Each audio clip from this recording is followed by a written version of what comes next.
નમસ્કાર દર્શક મિત્રો, N7 ગુજરાતી ન્યૂઝમાં આપનું હાર્દિક સ્વાગત છે। સમાચારની વાત કરવામાં આવે તો સુરત ક્રાઇમ બ્રાન્ચને મળી સફળતા। NDPSના કેસમાં વધુ 4 આરોપીઓની ધરપકડ। રાંદેર, ભેસ્તાન અને વારાછામાં MD ડ્રગ્સ વેચતા શખ્સોની ધરપકડ। પોલીસે 13 લાખના MDનો મુદ્દામાલ જપ્ત કર્યો। અગાઉ MD ડ્રગ્સમાં 7 આરોપીઓની ધરપકડ કરવામાં આવી હતી। ડ્રગ્સ નેટવર્કને તોડવા ક્રાઇમ બ્રાન્ચની ચાલી રહી છે મુહિમ।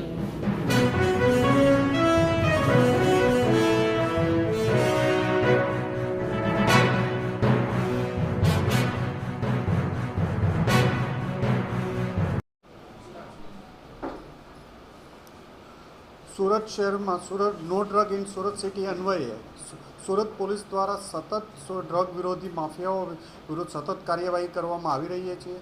ગયા લાસ્ટ વીકમાં 23 જૂનના રોજ સુરત ક્રાઇમ દ્વારા એક જ દિવસમાં 5 કેસ કરવામાં આવ્યા હતા, જેમાં રેલવે સ્ટેશનથી 250 ગ્રામ 253 ગ્રામ જેટલું પકડ્યા પછી અલગ અલગ 5 રેડો કરવામાં આવી હતી, જેમાં 350 ગ્રામ જેટલું પકડવામાં આવ્યું હતું અને 7 આરોપીની ધરપકડ કરવામાં આવી હતી, જેમાં અઠવા પોલીસ સ્ટેશનમાં 2 ગુના, રાંદેર પોલીસ સ્ટેશનમાં 1, પાલમાં 1 અને DCP પોલીસ સ્ટેશનમાં 1 ગુનો દાખલ કરી અને 7 આરોપીની ધરપકડ કરવામાં આવી હતી। આ કેસમાં ફર્ધર સુરત ક્રાઇમ બ્રાન્ચ દ્વારા 2 લોકોની ધરપકડ વધુ કરવામાં આવી હતી અને અલગ અલગ પોલીસ સ્ટેશનોને સોંપવામાં આવ્યા હતા અને ડ્રગ માફિયાઓ વિરુદ્ધ સતત સુરત ક્રાઇમ બ્રાન્ચ દ્વારા પ્રયત્ન કરવામાં આવી રહ્યા હતા। એમાં ગઈકાલે ફરીથી સુરત શહેર ક્રાઇમ બ્રાન્ચને 3 કેસ કરવામાં સફળતા મળી છે। સૌપ્રથમ રાંદેર વિસ્તારમાં ઋષભ 4 રસ્તાથી અડાજણ પાટિયા તરફ જઈએ છીએ, ત્યાં IOCના પેટ્રોલ પંપ પાસે અશરફ અલી સૈયદને પકડવામાં આવ્યા હતા, જેની પાસેથી 23થી 24 ગ્રામ જેટલું MD મળી આવ્યું હતું અને આની પૂછપરછમાં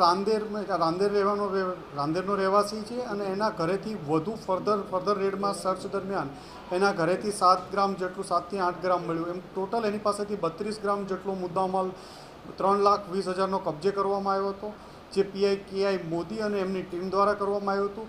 સાથે સાથે એ જ સમયે પોલીસ ઇન્સ્પેક્ટર SN પરમાર અને એની ટીમ દ્વારા ભેસ્તાન ગણેશ કૃપા ઇન્ડસ્ટ્રીયલ એસ્ટેટમાં પણ એક રેડ કરવામાં આવી હતી, જ્યાંથી નિર્મિત જાડેજા પાસેથી 80 ગ્રામ જેટલું MD મળ્યું હતું અને આ MD ક્યાંથી આવ્યું એ તપાસ કરતાં એ જયેશ મકવાણા નામનો એક ઇસમ છે, જે વરાછાનો રહેવાસી છે, એની પાસેથી મેળવેલાનું મળ્યું હતું।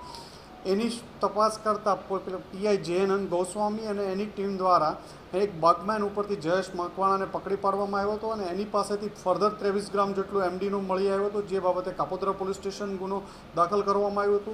અમે એક જ દિવસમાં ફરીથી સુરત ક્રાઇમ બ્રાન્ચ દ્વારા 3 કેસ કરવામાં આવ્યા હતા અને 136 ગ્રામ જેટલું MD પકડવામાં આવ્યું હતું અને 13,60,000નો મુદ્દામાલ કબજે લેવામાં આવ્યો હતો।